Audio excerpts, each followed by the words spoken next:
I'm currently walking through a slum at the edge of Korea's richest neighborhood. This shantytown, which was constructed by people who were displaced during the 1988 Olympics in Seoul, are now being displaced again by the city government because the land is worth so much money. Guryong Village is located across the street from Gangnam, a neighborhood where a 3-bedroom apartment costs around $2.6 million.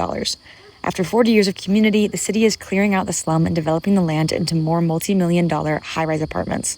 Despite being ignored and silenced by the city for decades, this village has managed to work together. They have their own church, community center, restaurants, etc., and although rudimentary, they built and managed their own public bathrooms, water system, waste facilities, and electrical system.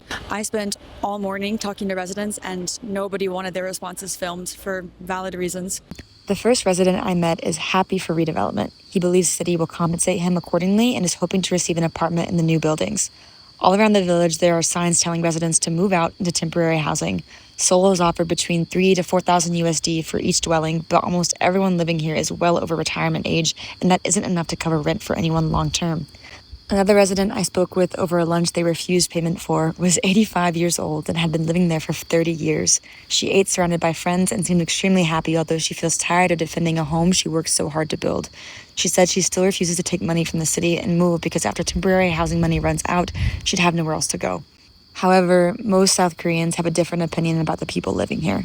A city development staffer I spoke to told me to look around and see that people here seem miserable and sad. He stood there guarding these plots of blue tarps, which were erected after a large fire to prevent residents from rebuilding their homes.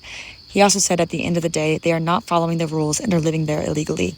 Another man I met from the rich area of Gangnam who was hiking there in the village said that the village is an eyesore and he hopes to see it develop quickly. In my opinion, I think it's extremely shameful to destroy people's homes and put housing on top of it that they couldn't even begin to afford. But what do y'all think in the comments?